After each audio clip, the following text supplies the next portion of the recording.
Algas vermelhas. Morfologia.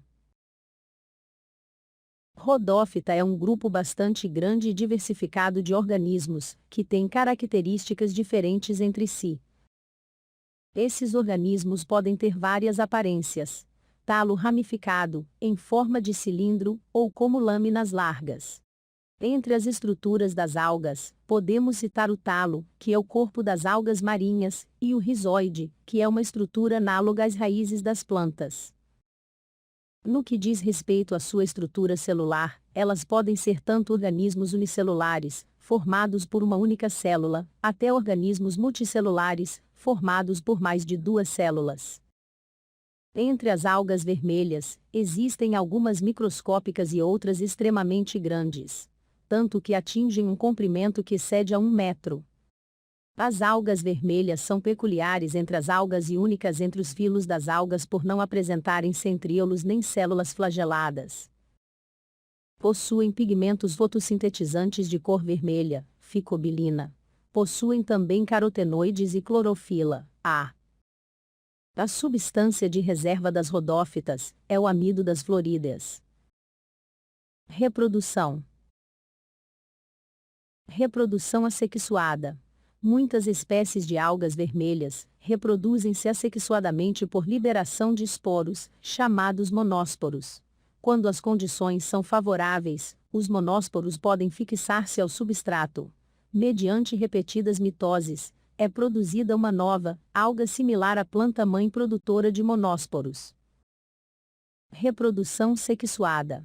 A reprodução sexuada também ocorre amplamente entre as algas vermelhas multicelulares, e pode envolver históricos de vida muito complexos. Ciclo sexuado. O ciclo reprodutivo sexuado é muito particular ao grupo de macroalgas, quando simples, envolve alternância de gerações, ou seja, uma fase gametofítica e haploide, N, que produz gametas, e uma fase esporofítica diploide, 2N, que produz esporos. O gametófito produz espermatângios, estruturas que originam e liberam os espermáceos não móveis, ou gametas masculinos, que são levados até os gametas femininos pelas correntes de água. O gameta feminino, ou oosfera, é a parte inferior, que contém o núcleo de uma estrutura conhecida como carpogônio, que se origina no mesmo gametófito, como os espermatângios, e permanece fixo a ele. O carpogônio desenvolve uma estrutura, o tricogine, para receber os espermáceos. Quando um espermáceo entra em contato com o tricogine, as duas células se fundem. O núcleo masculino migra para a parte inferior do tricogine em direção ao núcleo feminino, fundindo-se a ele. O zigoto diploide resultante produz poucos carpósporos diploides, que são liberados na água pelo gametófito genitor.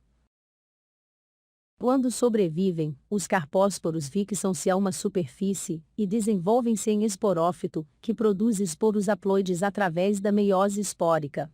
Quando esses esporos haploides sobrevivem, eles se fixam a uma superfície e desenvolvem gametófitos, completando então o ciclo de vida. Um avanço evolutivo posterior ocorreu na maioria das algas vermelhas. Em vez de produzir esporos imediatamente, o núcleo zigótico divide-se repetidamente por mitose, gerando uma terceira fase multicelular do ciclo de vida, a geração diploide carposporofítica. Cada carpósporo é capaz de originar uma geração diploide multicelular, geralmente de vida livre, chamada de tetrasporófito.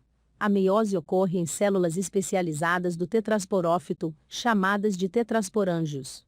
Cada tetrásporo produzido pode germinar um novo gametófito, se as condições forem favoráveis. Pouiciponia, uma alga vermelha marinha com distribuição ampla, é um exemplo deste tipo de ciclo de vida. O histórico de vida da maioria das algas vermelhas, portanto, consiste em 3 fases. 1. Um gametófito haploide. 2. Uma fase diploide, o carposporófito. E 3. Outra fase diploide, o tetrasporófito. Importância. A carragenina, ou carragenano, e o agar são substâncias oriundas de galactanos sulfatados presentes na parede celular de algas vermelhas, e são muito utilizadas como espessantes e geleficantes de alimentos, mas também em indústrias farmacêuticas e laboratoriais. Há algas comestíveis, como a nori, e as algas coralináceas, podem ser utilizadas como adubo calcário, e até em próteses ósseas. Nori, conhecidas como algas vermelhas, apesar da cor verde escuro ou negra, possuem biliproteínas. São espécies ricas em vitaminas, minerais e com boas quantidades de proteínas. Talvez as mais conhecidas da brasileira, por serem usadas nos sucis e temaquis. Agar-agar. O agar é uma substância que estrutura as paredes das células de algas marinhas do Mar Vermelho. Ajuda na digestão e funciona como desintoxicante, eliminando toxinas ruins do organismo.